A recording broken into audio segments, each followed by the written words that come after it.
Going to try some spring compressors this time.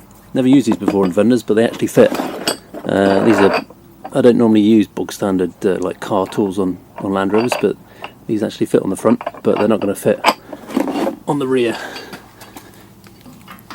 Or not safely anyway, but they do fit on the front. So that's handy. I'm going to try those. So they'll also work on the rear of 90s as well. I'm quite looking forward to the spring compressors. It's a shame they don't work on the back, because sometimes you've got to lift the body and even take the wheel off to let the axle droop so you can get the springs out. And on the back, that's a bit hairy sometimes, because you start lifting this up, and I've had it where the vehicle's basically shifted because of being on the high lift jack, so it's not ideal. So high lift jack's quite up, and yeah, we've dropped away, you know, half a centimetre or what have you from the lip, but you've got to get over the lip at the bottom, on the bottom spring seat. That's a challenge, and we'll see if these do anything with the springs.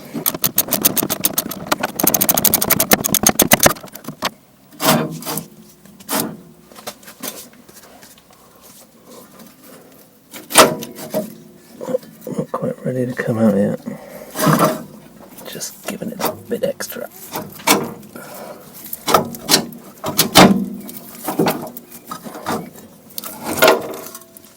Nice. I need to transfer them to the new springs. Let's see if these go in without the spring compressors. No, I might leave them in like this, because that's a one out. The old way is just jack it up a bit more. You've got to get these on the right angle. I think they need to sort of go 4 o'clock and 8 o'clock so that you can actually get them off, because of the way the turret's in the way. The standard springs, they fit, the hooks fit a lot better.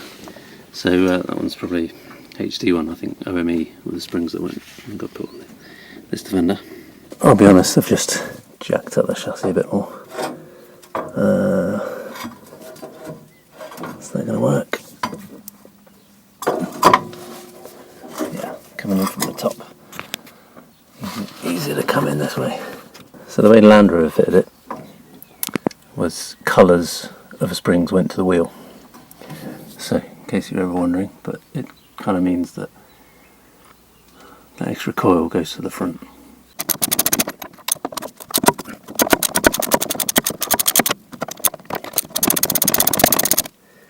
And they kind of make it easier, but they're also a lot more fiddly, having to get everything in the right position with these so you can actually undo it, because what you don't want to do is undo them and then not be able to undo them or get them off.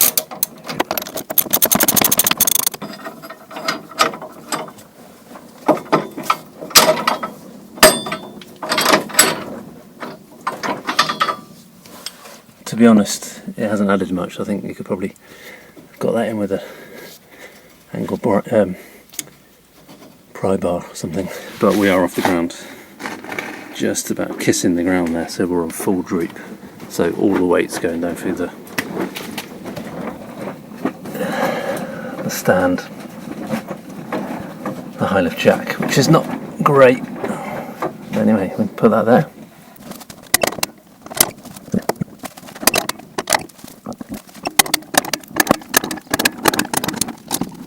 This is quite cool. Defender with no shocks.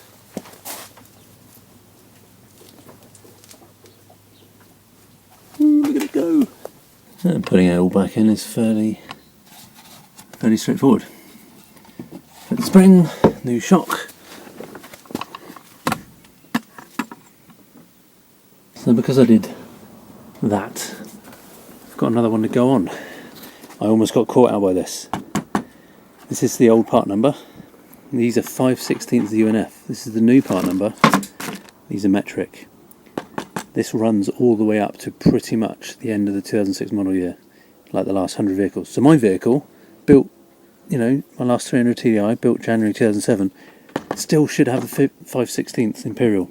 It's only the Pumas and the last 300 TDIs that went over to metric. So I almost got caught out by that, hence why I've got two. And one of the nuts I can't reuse, obvious reasons, so I've only got a nylock. But that could have turned into screwing up one of these by trying to put on the wrong nut. So I'm glad I've figured that one out. It's all documented on LR Workshop now as well.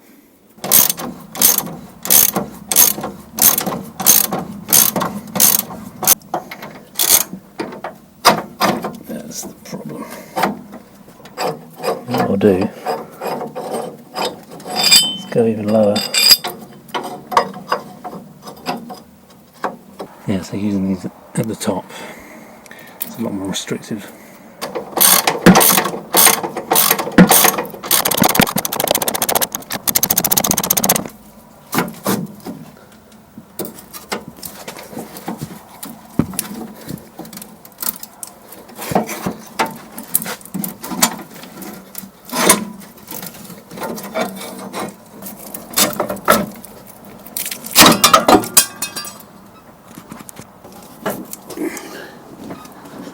So I think they definitely help.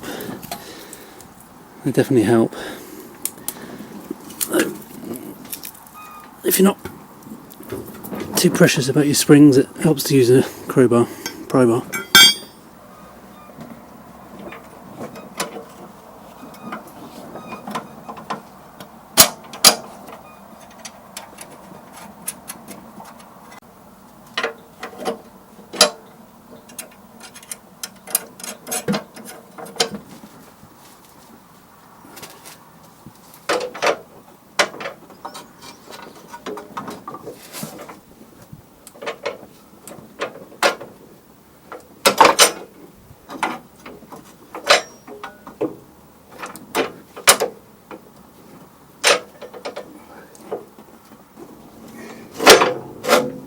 There we go.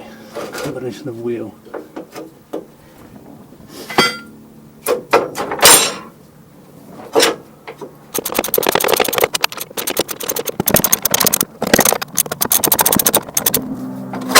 Ow.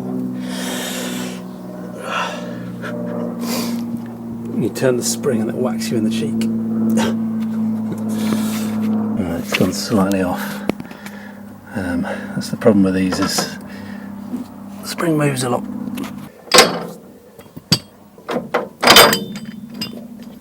A bit of damage on there.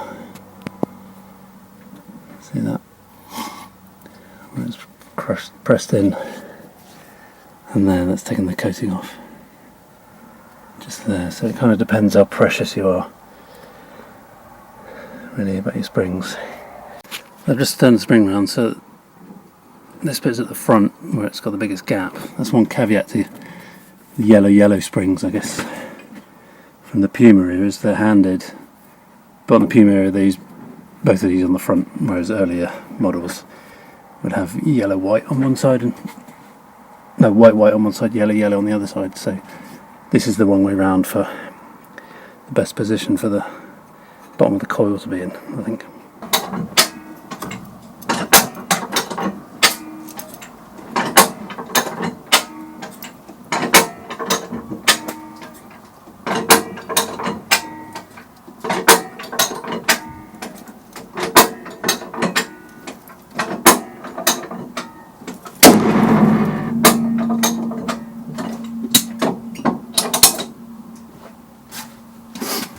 Gone in? Yep.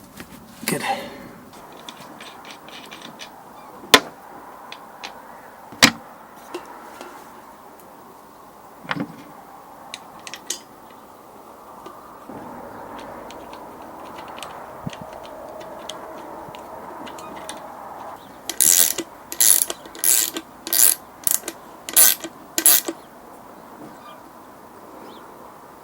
So I think just down to the top of the threads is about right. I have done this before and it's ended up squashing the bushes too much because you're trying to get to a decent torque, but as long as the nylock's on the threads. There we go. Now the bottom bush, the washer isn't going to stay on there as you put it in, so you've got to put that one in first.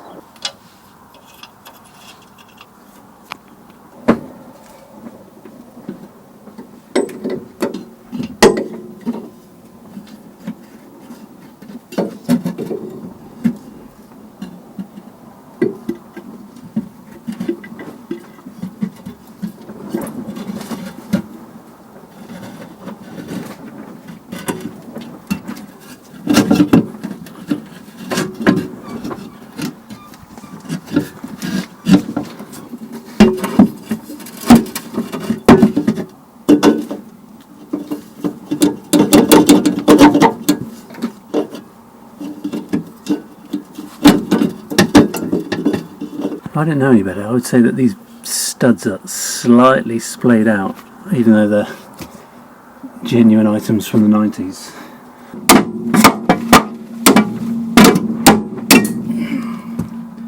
Let's see what that does.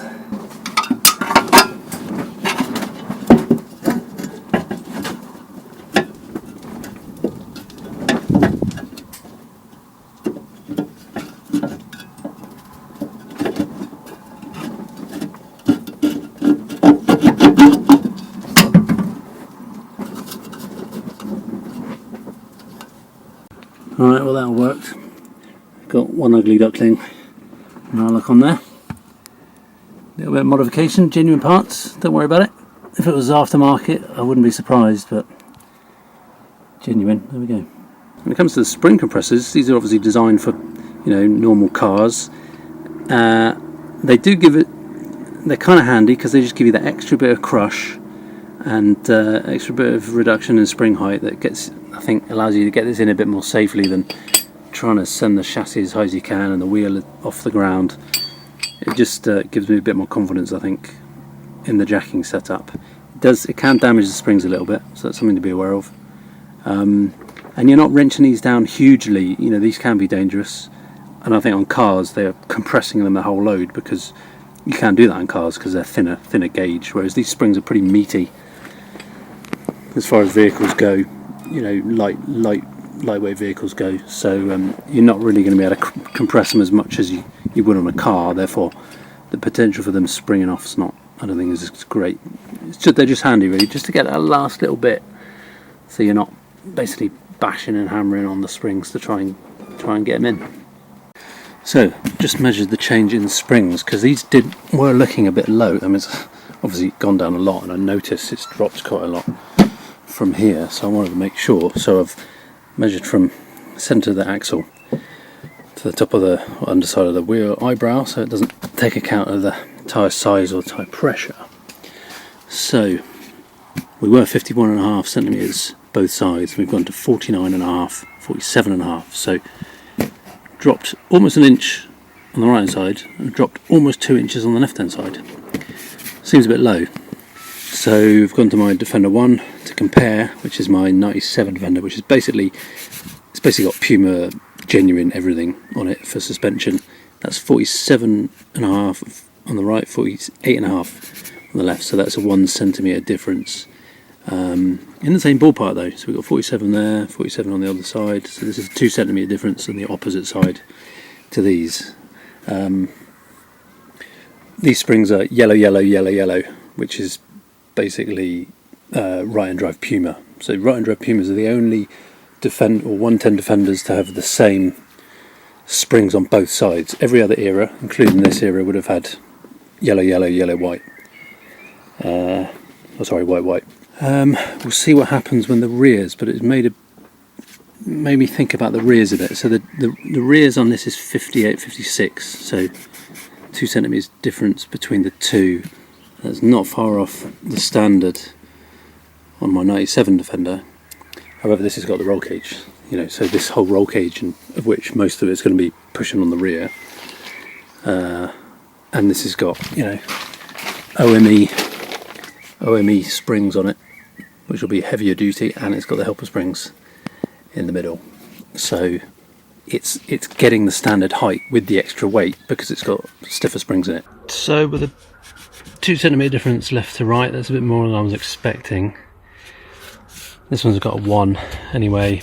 I think I'll drive it, see how it goes, and